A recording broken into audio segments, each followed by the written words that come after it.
Hey guys, and welcome to a brand new series.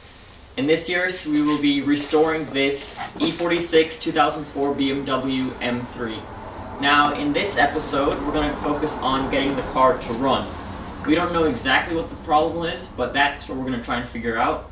All we know is that the engine is cranking, but not fully starting up. So let's get into it. So, the most common issue or reason for this is that one of the fuses in the fuse box is no longer running or working.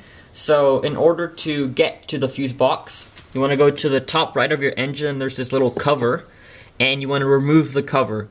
And usually there are 4 screws, and each of them are Torx 25 screws. So you want to unscrew all of those. Now that you've unbolted all of the Torx screws, you can remove the cover.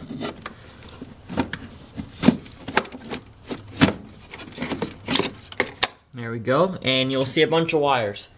And to my right over here, there is a black box. That is the box with all of the fuses that we are concerned about. So the next thing you want to do is you want to get this black box out. Now, to get it out, there is a clip which you have to remove, and then it should be pretty simple to get it out. So in order to check the fuses, you want to check their continuity along their metal pieces here.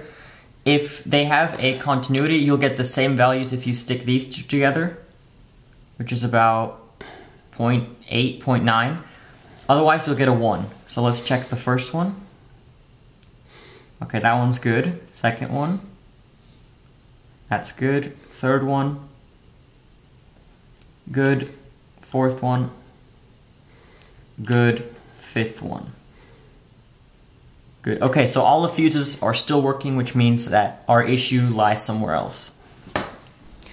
Okay, so the next possible issue could be is the fuel pump. To get to the fuel pump, you'll have to take out the rear seats, which at first might seem like a huge hassle, but it's not too hard. All you have to do is go under the seat and then pull it up, and you'll see it kind of comes out. And then afterwards, you're going to have to kind of wiggle it out, pull it forward a bit, and then up, and eventually it should come out. So what we're going to do is we're going to check if the fuel pump is functional. To do this, there's a really simple trick.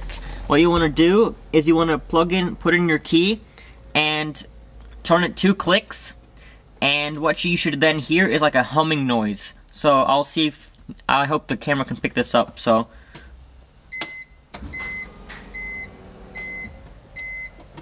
did you hear that humming noise? So that humming noise proves that the fuel pump is working. If it's not working, then you'll have to check your fuel pump. But since for us it's working, we're going to move on and try and find something else that's not working. Alright guys, so I misspoke earlier. If you hear your fuel pump humming, then 9 out of 10 times it's not broken. However, if your M3, when you try to start it, it'll, from cold start for like a second and then turn off again, then it likely means that your fuel pump isn't broken but weak and it can't get enough fuel to the engine. So for us that's the case, and we will now be replacing the fuel pump. Okay, so a quick update guys. The first thing we did was we unplugged the battery because there are some electrics here and you do not want to shock yourself. And so right here there is an electric socket that's right here. So what you want to do is you want to take a screwdriver and you want to push it to the left a little bit and then push it up and left, and it should come out pretty simple. Next thing you need to do is you need to start loosening this big O-ring. So ideally you want to use a plastic hammer, but we didn't have that, so we had to go with a regular hammer and also use a towel. So what you need to do is you need to put your screwdriver, get a pretty long screwdriver, a flat head, and put it on one of these rings, and then you need to cover the end of it with towel and then hammer on the back of it, and it should slowly start to loosen. Now what you need to do is you need to find one of these sockets that's a little tougher, because you'll notice that once you start hammering they might like get indented a bit, so you need to find a spot where you can hammer safely without it getting indented. Once you find that, just simply keep on hammering and it should get loose pretty quickly. Next thing we're going to do is we're going to remove the fuel pipe here. So ours is like this little connector. It has 2 ends, and then you push them in and pull it out. Now be really careful with this, because if it breaks, that's going to be a really tough fix that you probably can't do. it'll be quite expensive. So try not to do that. Be very careful with it. Okay, so we just removed the pump, and as you can see, our tank is filled with gas to the top. I hope this doesn't happen to you because a lot of gas came out, and now we're going to have to take out some gasoline because we put in the new one. Of course, someone's going to come out, and we don't want to make a huge mess. Chances are this won't happen to you, especially if your tank's not full, but if it does, then know that it'll get a little more messy. Okay guys, so here's the old fuel pump. You can see it's quite dirty on the top, and it's quite messy, filled with gasoline. Now, we're not exactly sure what the problem is, but we feel it's in this canister right here. Probably the issue is that it isn't pumping anymore, and not enough fuel pressure is coming to like the engine, so that's why it can't start. Okay, now to put in the new fuel pump. First thing, you have this big O-ring that's going to go in first. The wider part is going to be on the top. You might want to rub it in with some gasoline or silicone or whatever you have, something. But you don't have to. So that should fit in pretty snug along the top. I might have to squeeze it in a bit.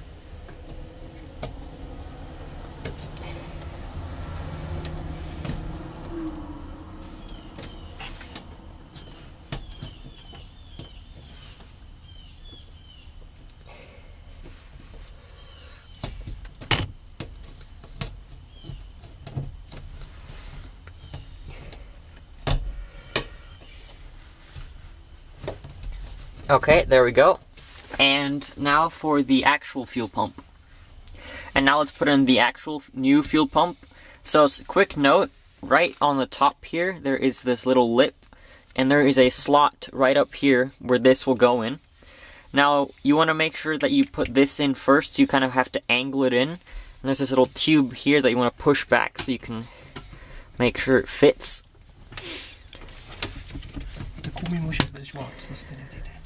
Oh yeah, and also be careful that the that your O-ring doesn't fall in, because that would be pretty bad. Just kind of play with it and get it in there.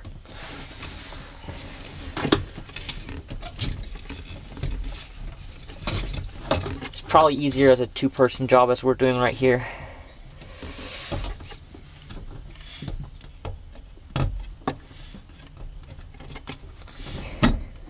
Then align it at the top and push it in.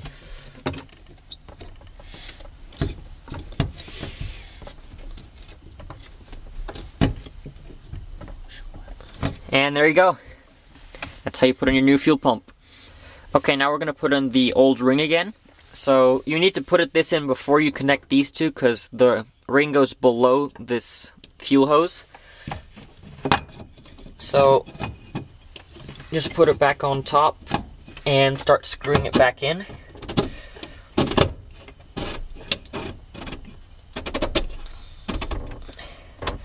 So you can screw it to a certain amount and then it'll get quite tough. So what we'll have to do afterwards is we'll have to use the hammer and the screwdriver again to push it along the other way and tighten it.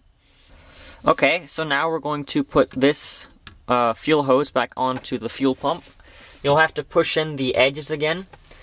I don't think they click right now, but just kind of get the hose on there and then you want to push it in. Make sure it's nice and snug.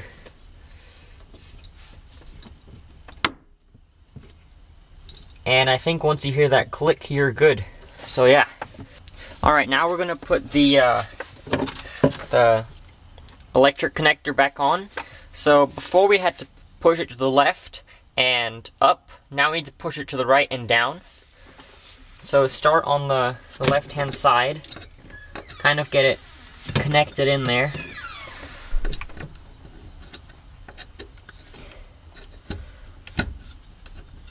And then just follow the tracks and in. And then you'll hear it click, and there you go, your socket is back in. Alright guys, we're going to start it up and hopefully it works. Let's listen.